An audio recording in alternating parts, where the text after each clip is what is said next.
Our story begins in May of 2020. The world watched as a man named George Floyd was killed by police in Minneapolis. For many Americans, this horrific scene revealed the reality of systemic racism. For others, well, their reaction went something like this. Get out of the damn road! Paul! Get out of the road! Hey, too bad he didn't kill the guy. Snohomish decided to have its own little peaceful, silent demonstration, and so everyone showed up and they lined the streets of Avenue D in the community. I decided I want to be part of the change. I feel like I have enough support in the town to protect me and advocate for me. It's so funny because me and Drake went to school together and we weren't really close. So years later, we're protesting and it was very natural. Drake's here, Mahllie's here, we're a team. So then on May 31st, the day after this peaceful demonstration, there was this quote-unquote Antifa threat that appeared on social media, and basically community members decided to call to arms. Last week, armed men patrolled historic First Avenue in downtown Snohomish to, in their words, protect people and property. And among the crowd, there were local Proud Boys, there were lots of symbols, hate symbols, the Confederate flag. The youth was like, we're gonna have to do something here because no one else is doing it for us. And that's when Gen J started.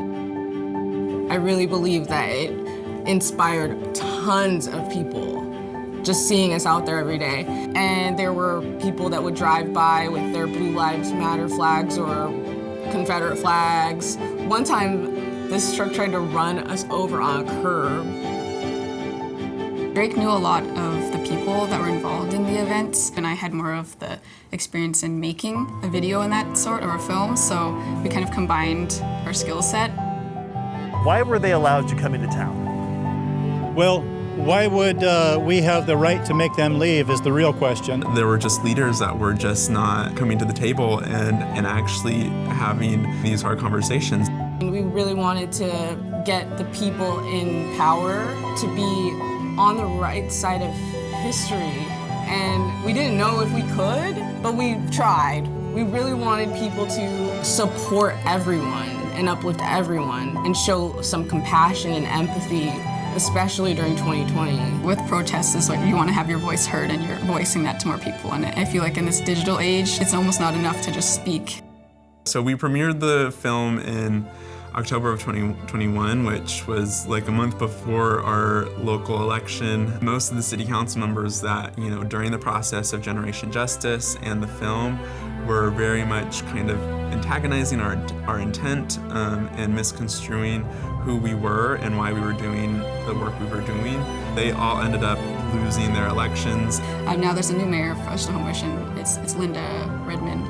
So there has been some change within the community in terms of like what it seems the citizens of Snohomish have voted for.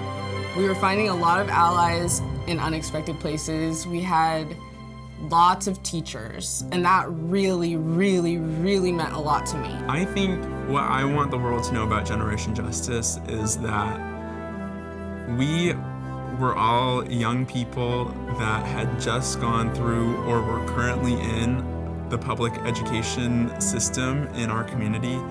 And we had clear eyes on the issues facing students of color in Snohomish. Our intentions were purely to change those experiences, and I think that's super important to realize is like Snohomish is not the exception. Snohomish is the rule. Like Snohomish is a community that really exemplifies a much larger phenomenon in our nation. We really wanted to bring everyone to the table because everyone's involved and everybody has a role to play in changing experiences within communities like Snohomish and beyond.